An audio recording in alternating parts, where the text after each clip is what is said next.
কত বড় পদ্মা নদী, সেই পদ্মার মাঝখানে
পদ্মা নদী দিয়ে যাইতেছি।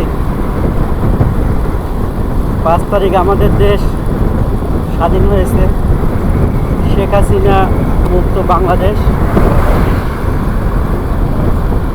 শেখ হাসিনা, মাননীয় প্রধানমন্ত্রী সাবেক শেখ হাসিনা, ওনার আমলের মানুষ উন্নয়ন হয়েছে। শেখ হাসিনার অবদান, এই যে পদ্মা সেতু, আমরা সেই পদ্মা সেতু দিয়ে যাচ্ছি, এটা বাস্তব। কিন্তু মানুষের ভিতরে যে একটা ক্ষোভ, সেই পিলখানার হত্যার, তারপরে 6 সালে সেনাবাহিনীর পিলখানা হত্যা, ইসলামের হত্যা, এভাবে আরও টুকটাক প্রশাসনকে কুক্ষিগত করে রাখছিল। 2024 সালে এসে কোঠা আন্দোলনকারীদের উপরে যেভাবে দমন নিপীড়ন চালাইছে, কয়েকশো সাধারণ মানুষ এবং শিক্ষার্থী নিহত হয়েছে। এইসব মিলিয়েই আল্লাহ তাআলা ওনাকে পতন দিয়ে দিচ্ছে।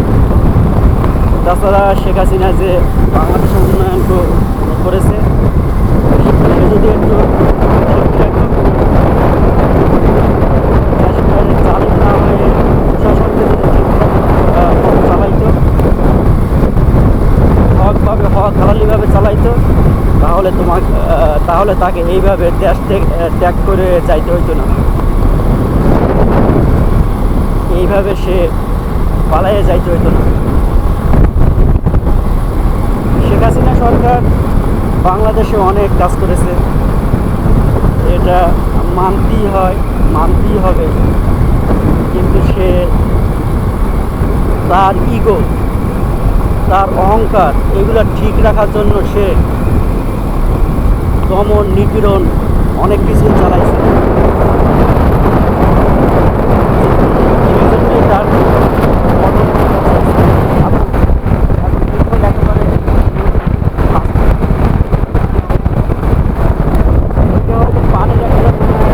ছায়া করছে পানি না।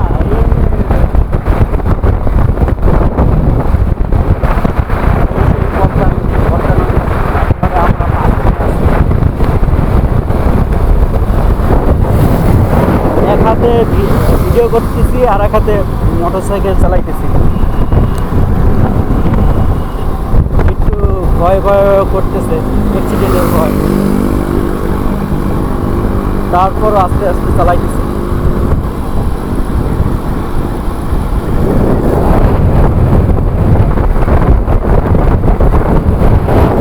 আজকে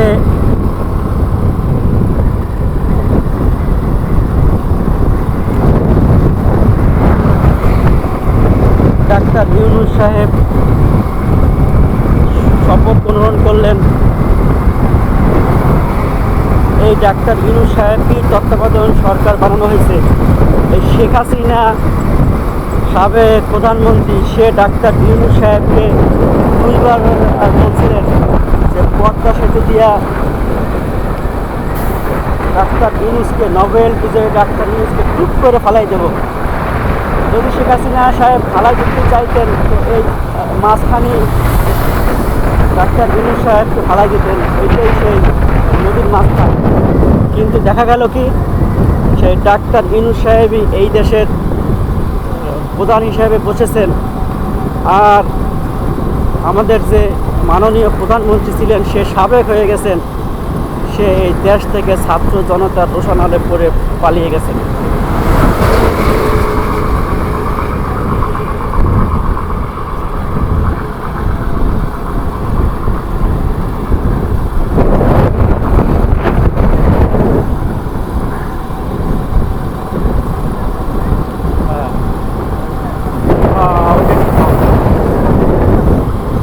বাংলাদেশে এখন 17 জন সমন্বয়কারী মিলে অন্তর্বর্তীকালের সরকার গঠন করা হয়েছে, যার ভিতরে আমাদের ছাত্র আন্দোলনের অগ্রনায়ক আসিফ মাহমুদ এবং নাহিদ ইসলাম এরাও আছেন। নাহিদ ইসলাম বাংলাদেশ ডাক ও টেলিযোগাযোগের দায়িত্বে থাকবেন। আমরা আশা করি যে নাহিদ ইসলাম আমাদের ইন্টারনেট সেবা এবং ডাক সেবা আরও সুন্দর করে পরিচালনা করবেন। আমরা জানি পানির নিচে যাইয়াও যাতে নেট পাইতে পারি, আকাশে উঠেও জানি আমরা নেট পাইতে পারি, টিনের ঘরে ঢুকেও জানি আমরা নেট পাইতে পারি, সেই আবেদনটুকু থাকবে।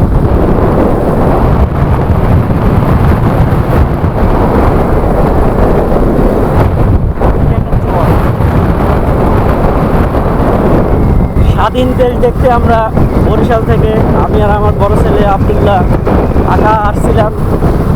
স্বাধীন দেশে কোনো পুলিশ নাই, পুলিশ কর্মবিরতি দিয়ে আপাতত সবাই যার যার বাসায় আছেন। এই কয়েকদিন ছিল, এই 16 বছর ছিল পুলিশ লীগ। পুলিশের অত্যাচার, এইতে মানুষ অতিষ্ঠ। সেই জন্য দেশ স্বাধীন হওয়ার পরে, দ্বিতীয়বার স্বাধীন হওয়ার পরে 5ই আগস্ট 2024 সালে জনতা, ছাত্র না এই জায়গায়, জনতার মার মুখী হয়ে অনেক যাত্রাবাড়ি থানা, মাওনা থানা, অনেক থানা ছাত্ররা জ্বালাই দিয়েছেন। অনেক পুলিশকে ছাত্ররা হত্যা করছেন, মেরেছেন। এগুলা সত্যি নিন্দনীয়। কিন্তু পুলিশ যেই হারে জামাত, শিবির, হেফাজত ইসলাম, বিএনপি এবং ছাত্র জনতার উপরে এই 15-16 বছরে গোলার চালাইছে, এগুলো একেবারে ইন্ডিয়া কোম্পানিকেও হার মানায়।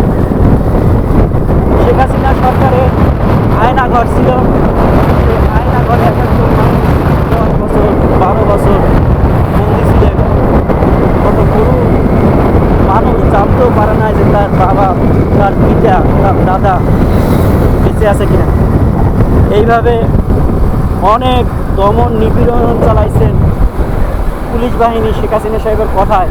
এর ভিতরে আমাদের বরিশালের সন্তান বিএম কলেজের সামনে বাসা মেজর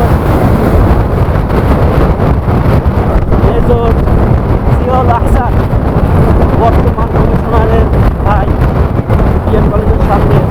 ও নাকি এই ইলিয়াস আলী ছিল, দেখলাম ইলিয়াস আলী বিএমপি নেতা, তাকে এরকম প্রত্যেকটা সমুদ্রের ভিতরে নিয়ে তার ব্যাগ টাইটা তারপরে সাগরের ভিতরে ছাইড়ে দিয়েছেন।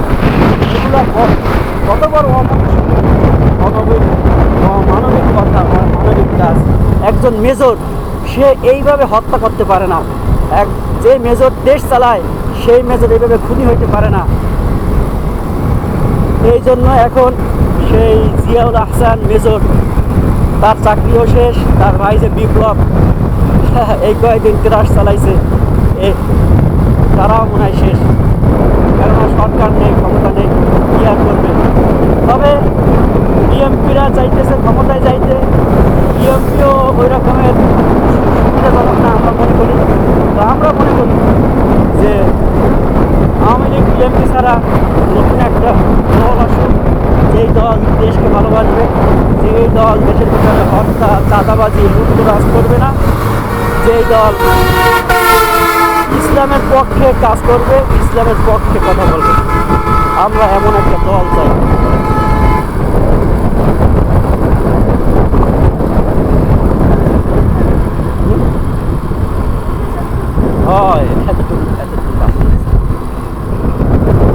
আল্লাহ